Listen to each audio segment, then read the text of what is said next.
Hello and welcome back to the workshop. We are in the process of making the door that's going in this huge green frame that we've been building over the last couple of weeks, and I've been documenting it in blog style videos. This is the drawing of the door and all the dimensions of how it's going to look. And in the last video we did all the planing, setting out, and the tenoning. So we've got all these ends tenoned, and I just took a little round over off of that to create a V groove on the moulding.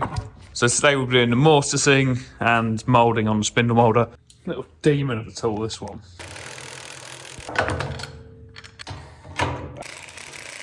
Set the mortiser up using the tenon. I always tenon first. I was trained the other way and they always did the mortising first at my apprenticeship.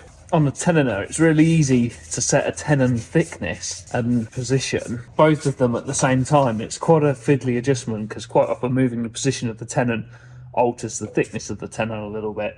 And it's a faff. You keep altering blocks and you can spend 15-20 minutes setting up a tenon in exactly the right space. Whereas if you do it this way round, you just set the thickness of your tenon and roughly where it wants to be on the tenoner, and then setting the mortiser is a doddle because the chisel doesn't change size. You just move it back and forward, and you've got a really fine adjustment on a mortiser of back and forward to position it. So just set the tenon to the right thickness on the tenoner and then adjust the position on the mortiser. It works much, much better. I'm going to do this slightly backwards because I've got the quarter chiseling from the frame when I did the glazing bars. I'm going to mortise all my glazing bars first on the door because it saves changing the chisel twice. Normally I'd put the big chisel in and do all my main mortising first and then set the little chisel up off it. Dig an offcut under there of the glazing bar, clamp that in.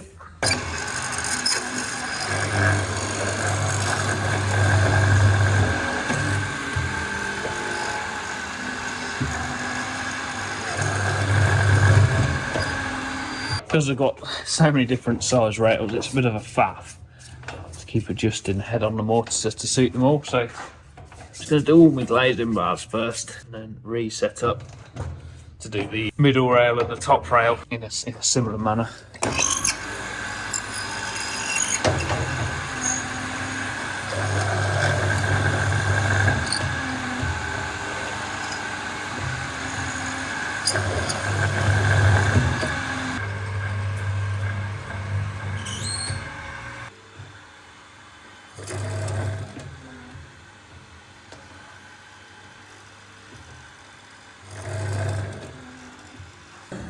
So you have to lift the head of the mortiser up to get the taller sections underneath. So that's just the head. When you've got a tool rail like this in the mortiser, your new reference is off a tiny little fence, so dead easy for that rail if there's a bit of a planer nick or something to cast over when it's clamped down here and the tenon position be out on the top of it. So you're always much more accurate and better off to go back to sort of your old school, put a gauge line in there. Just set that chisel to suit them gauge lines rather than relying on everything being in perfectly the right position off that fence. So that's mainly for your big rails, but you can gauge all your mortisers if you want and just check them as you're going along. I tend to only gauge these really tall rails. Then we've got to get that little glazing bar mortise into this huge door stile. We're going to be removing this piece of timber here completely to turn it into a GunStock style. So these are thinner at where the glass is going. And then we've got 40mm of tenon on the glazing bar. So we need to reach that chisel down to here. But it'll only reach to about here because of the length of this chisel isn't huge. I'm going to punch it in as far as it'll go for now, mortise my others, and then when we've done these GunStock styles, I can just deepen them because this material has been removed. It'll allow the chisel to go deeper.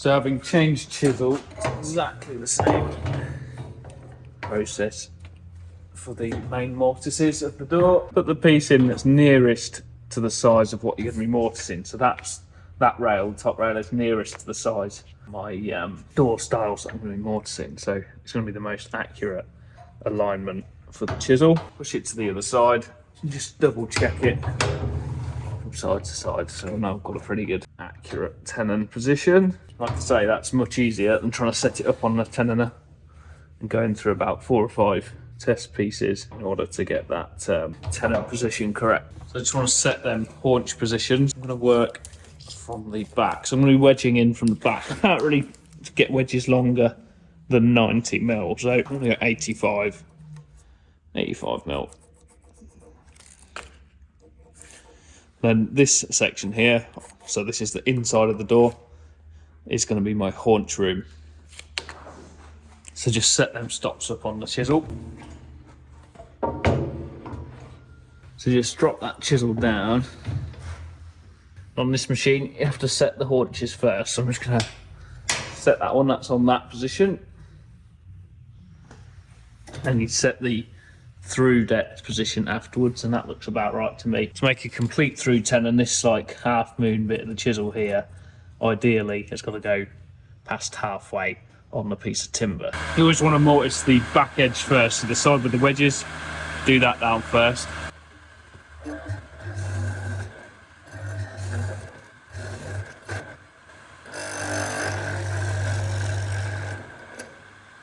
You might really struggle to taper that wedge cut for a start, but use the strength of your leg on the wheel of the mortiser to do a really controlled, like it's almost using your whole lower body strength to turn the wheel of this mortiser in a completely controlled manner, so you can do it dead gently. I'll try and film it, so you've got to coordinate that with the action of pulling the chisel down. So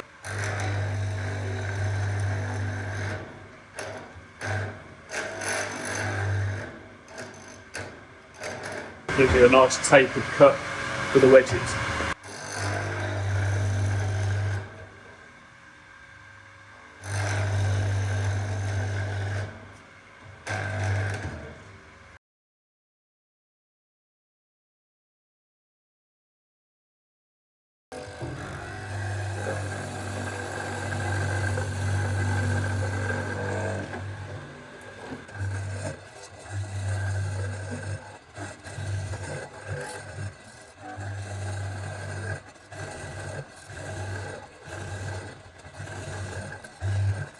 So I'll take you through every mortise position so it all makes sense. I don't think I've done it before. So this is the back edge of the bottom rail. They're my 2 through mortises, and they're my wedge room lines either side. Because I've set my chisel up to throw the material out to the right, I always start on the right hand side and I can always see my lines. Full depth on this one, so my stop's out the way so it references on this upper stop, so it goes full depth.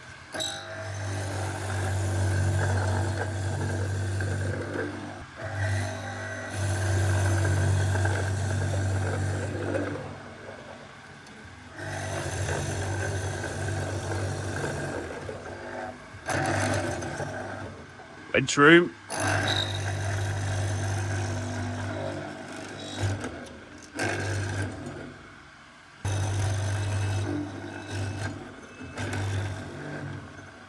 Always go in the ends of the tenons first, so you get a nice straight cut.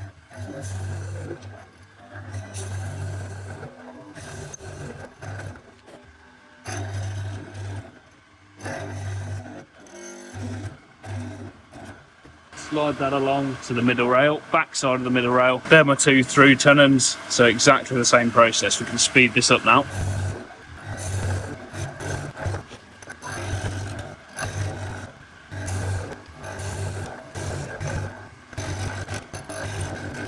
Then top rail, easy one, so just 1 through tenon and a wedge either side.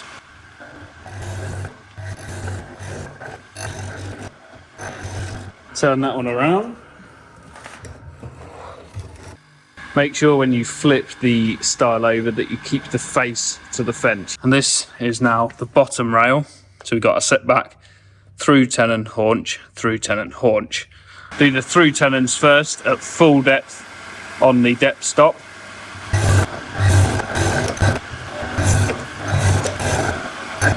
Then flick the haunch stop over, then that chisel will stop a little bit higher up to suit where we want the haunches to finish.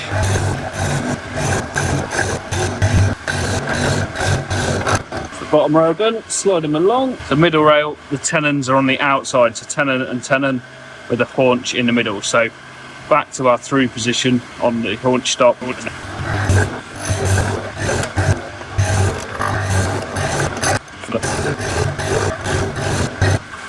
Top rail is just one through tenon, one haunch. We'll do our through tenon first again, full depth.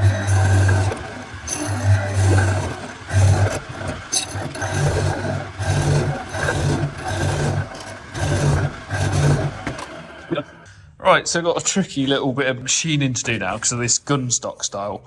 It means I can't feed the rebate and the bevel profile through this upright style in one go. So obviously the timber here is thicker than it is up here, so it won't go over my spindle moulder. There's a few ways to machine this. We could either set the tooling deeper, so run off this full thickness, and then set the tooling really deep, cut them rebates out and stop them where I get them, or I can cut the actual GunStock style out of the piece of timber and then use like a ring fence to machine it. I think the best option is probably the latter. So let's cut these GunStock styles down. That's my springing point for the moulding. So pretty much gonna start my cut here. I want the smallest diameter cutter that I've got, which is this one for rebating. I'll measure it off this back of this style. 126 is my cut size. So this is my top edge of my middle rail. And this will be the inside edge of the glaze section of the style. So I need to cut this piece off here, stopping at the corner of that arrow with my rip. And then I'm going to be using this cutter here. So I need to make sure that I've got like enough of a taper out of this cut to fit my 100mm diameter cutter in, so I can cut right up to this section here. Then I can rebate and do my profile moulding all the way down to this line and just bring it out in a taper, because everything past this sort of joint location doesn't matter. So let's rip this down on the saw. This saw was 50 quid from a car boot sale. I could really do with a bit of an upgrade soon. I just don't have the space for a proper saw, so she's having to cope at the minute. And mark across square line where that blade comes out the table, square that up so I can see it. That's my stop point for these cuts.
Beautiful. How weird does that look? You just cut the side off of your style. Drawn that line on, and it's sharper. The actual finish cut line will go from there down to here. So I'll be recutting it eventually. Just a rough line to give me access for the cutter to machine, like up to that edge there, and then it can come out of the piece of timber.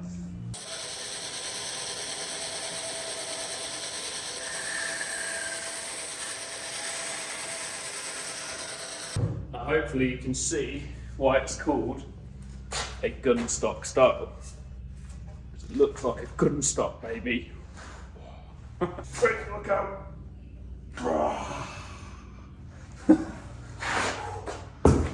Regret. Anyway, yeah, GunStock Stiles. That's why they look called GunStock Stiles. It's the shape of a GunStock. So we'll machine everything with a bearing up to this point here, and then everything within the joint gets cut by hand anyway. I've got the rebater in and just set that to 0 on the bed. Then wind it up to a 43mm finished rebate size.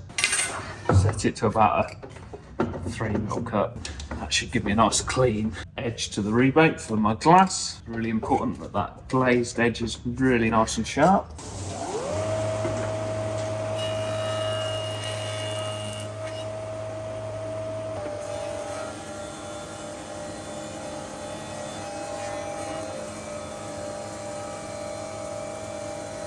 And push that rebate cut back, deepen it until we get 15mm reading off of our caliper. So we're just working to a measurement at this stage.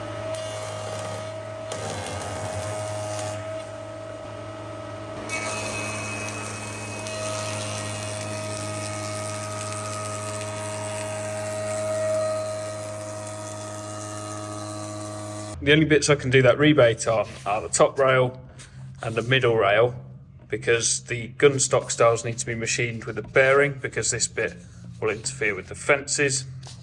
And all the rebates in the glazing bars are going to be cut on the circular saw, because they're just too small that if you try and rebate them, they just destroy themselves. So just 2 cuts there for that rebater. I can now change it and set up to do the little bevel, so to do this 30-degree bevel profile, and then all the glazing bars can go through at the same time then. So that rebate got us to this stage. Just need to bevel this piece to match that cut on that tenon, so that this rebate comes down and meets here.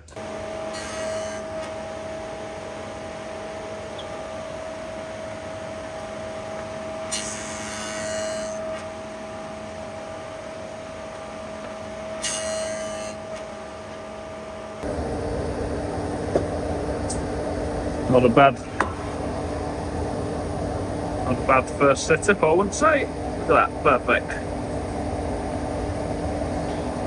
So I can run everything through that's straight, and we'll go through glazing bars, top rail, middle rail.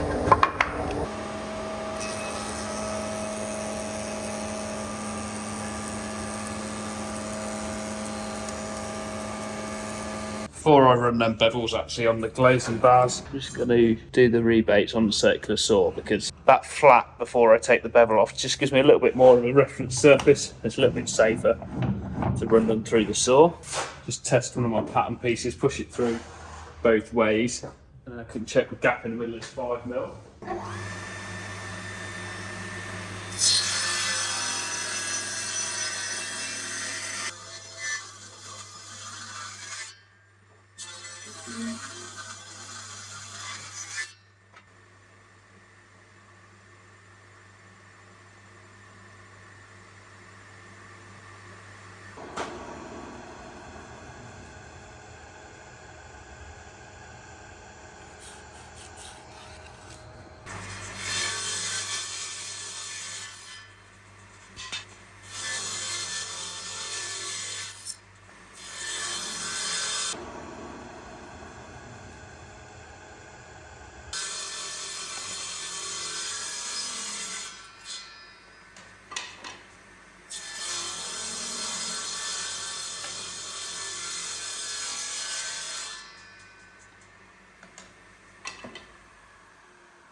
I spent many an hour on the spindle welder trying to get glazing bars to push through a rebater without getting all sorts of nicks and dents and stuff in them, setting up false fences and sub fences. That is by far the best way to do it. Perfect straight cuts every time, and no damage to the bits that are important.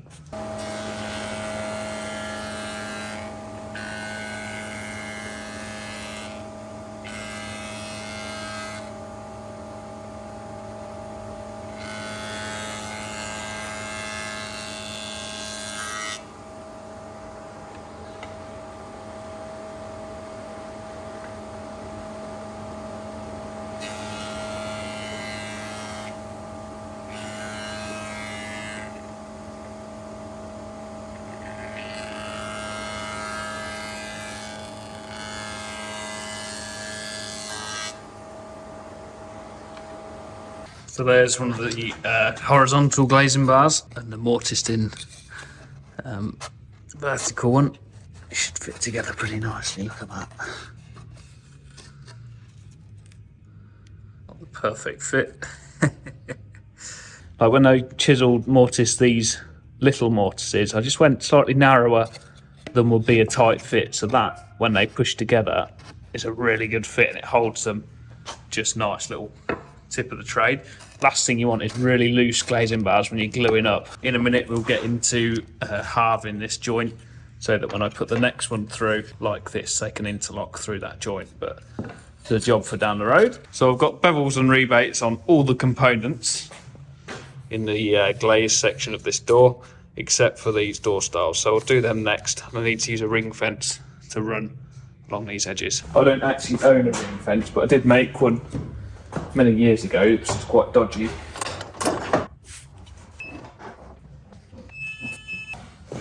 So my ring fence consists of a bit of plywood, a couple of groove slots that go into the original fence holes, with some nice big washers on there. Then I've got a ring that sits over the top of it, but I need to open that out a little bit. So that piece of plywood set roughly in the middle of them slots, so I've got plenty of adjustment, and a couple of battens. I can just screw this block over the batten like so.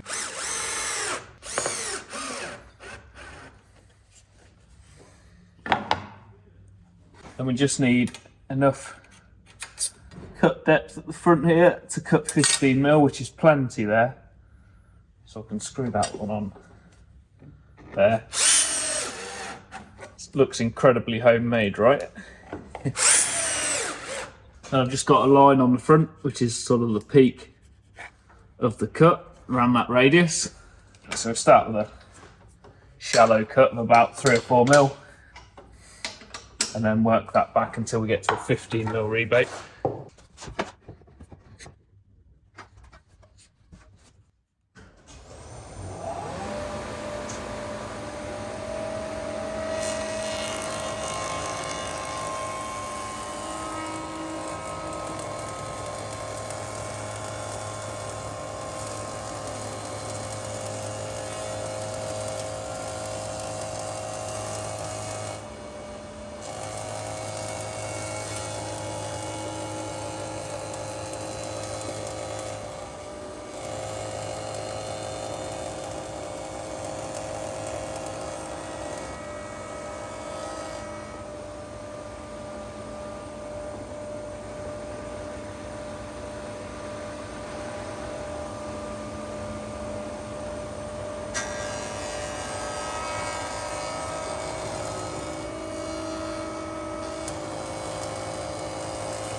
So that's the rebate done. Should look and be identical to the rebates in the other piece. That's how it looks at the joint. I've just let it in on the tape there. I've not followed that all the way with the ring fence, else it would have gone too deep down here because we've got a straight line. That shoulder line is going to be something like that.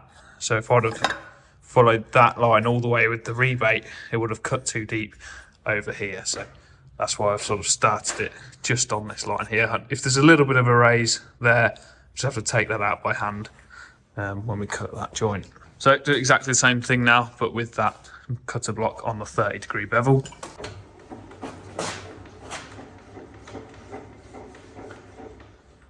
Pretty much straight off the ring fence like so.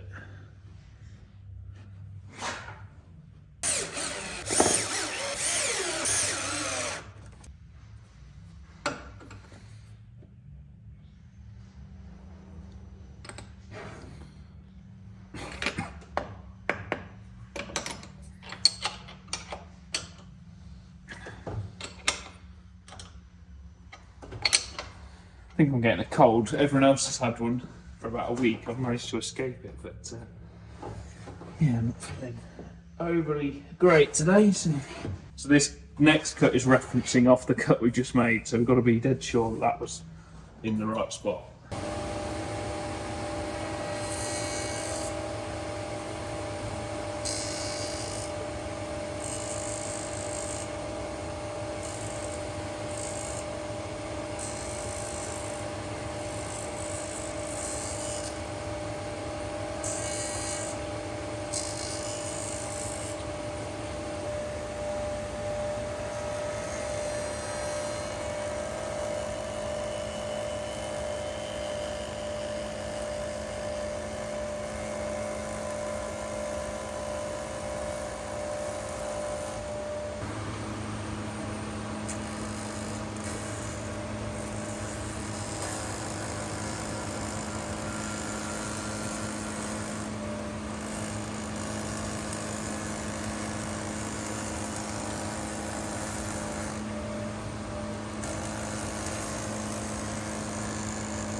In theory now, that GunStock style should be machined identically to the other bit. So yeah, there we go.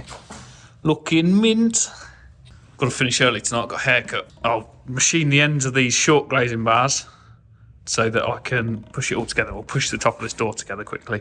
Using a adjustable groover. Got 16mm tenon, so a 16mm groove. I just want to run that along with that tenon, like so. I'll do it that way around.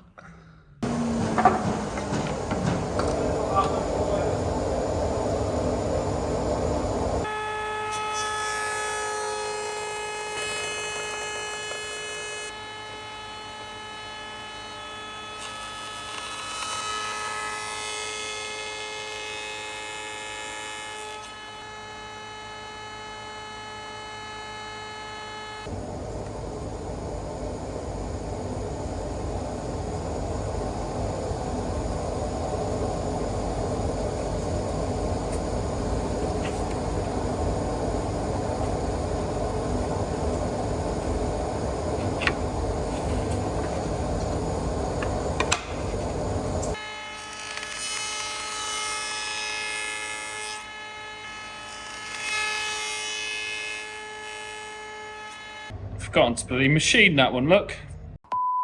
So with them, obviously ones that are going into a stile or a top or bottom rail don't need halving, so Any that are edge ones only want one end halving, and then the centre ones, like this one, want both ends of that tenon halving. Really, really good method. Let's quickly push this door together, I'm late. I believe I forgot to machine that glazing bar. I know what I'm doing tomorrow morning now. So that's the centre one because it's got both ends machined, so that can go inside that one. And then there, and there. Lovely, lovely fit that. It's beautiful. We get some edge ones then, slot them together. That's the one I've got a machine in the morning. Look at that fit, it's beautiful.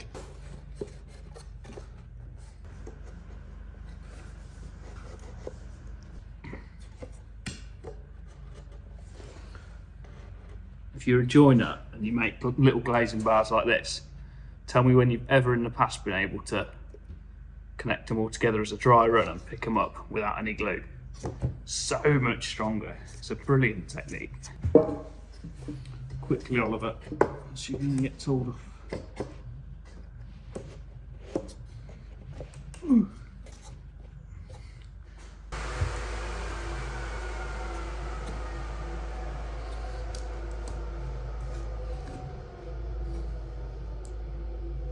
There we go, it's looking pretty decent. Really chuffed with that technique, it does work well. And they're the GunStock Stiles. So yeah, sort the panel out tomorrow. I've realised that I've glued it together as a sandwich panel. It's actually thicker than the door, so I've got to cut that down and thin it right down to about 30mm. I made that in a few videos back. Groove it in this bottom section, sort all that out. Sort these diminished shoulder joints out tomorrow, cut all the tenons and glue the door together. So it should be a really good video tomorrow. Thanks for watching and I'll see you in the next one.